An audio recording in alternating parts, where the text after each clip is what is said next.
a gente ouve que ainda há um grande grupo nessas pessoas que alimentam esperança de alguma medida ser tomada até o dia 31. Então, assim, eu queria que você analisasse duas possibilidades, esquecendo essa que, para nós, parece a mais provável, que é nada acontecer. Mas, assim, duas possibilidades. Uma, a eventualidade da tomada de alguma medida e essa medida falhar, né? E a outra, que é simplesmente uma fala justificadora desse silêncio até o dia 31, explicando que tentou, que fez, que aconteceu e não foi possível. Esses cenários que são bem prováveis de acontecer, independentemente do que a gente está esperando, infelizmente. Bom, eu não vejo muitos de como a gente ter a adoção de alguma medida que fale. Eu acredito que se fosse para termos efetivamente uma adoção de alguma coisa, isso só seria feito na certeza. Está muito nítido que qualquer dúvida a respeito da efetividade de alguma medida mais drástica vai conduzir a que ela não seja adotada. Eu não vejo nenhuma possibilidade hoje de se arriscar alguma coisa nesse sentido, porque talvez até o momento para isso já tenha sido superado, né? E para esse aspecto, o passar do tempo é fatal, né? Isso acaba se perdendo o timing para se fazer algo nesse sentido, e já há um movimento muito nítido dentro daqueles que poderiam ser os atores de alguma eventual reação de acomodação. Já há um cenário de muito maior acomodação. É claro que isso foi discutido, né? A ilusão a gente achar que isso não esteve à mesa. Esteve, e a prova maior disso é a movimentação do consórcio da mídia, né, da grande imprensa, tentando criar logo uma narrativa de contragolpe, tentando criar a ideia de que assim que isso fosse feito, haveria uma reação, o que é uma imensa bobagem.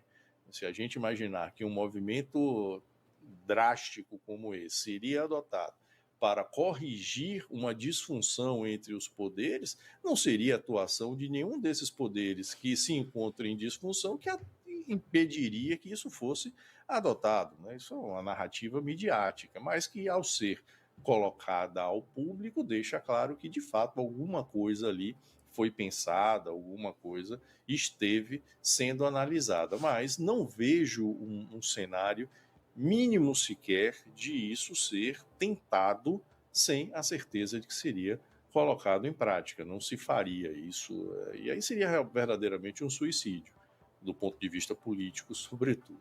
Mas eu vejo, sim, um cenário que eu vejo até provável, que se tenha um pronunciamento, que se tente justificar esse silêncio, que se tente apresentar as razões dessa postura de uma forma estratégica, como se isso compusesse a necessidade de ter tentado até o último momento essa reversão e não ter tido êxito.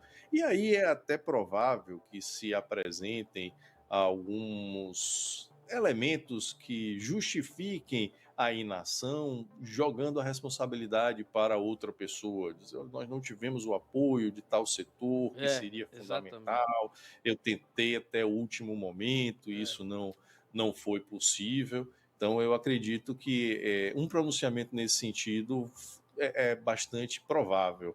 E, inclusive, nesse cenário, o fato de estar no exterior talvez até facilite, talvez até deixe isso mais natural, de um ponto de dizer, sei lá, pode-se até dizer que tentou tanto, que não houve mais nem a possibilidade de permanecer aqui, que foi necessário se afastar um pouco para ver como é que as coisas acomodariam. Nesse sentido, sim, e talvez isso salve um pouco do cenário que a gente está vivendo agora, né? Nessa ideia de ausência de liderança.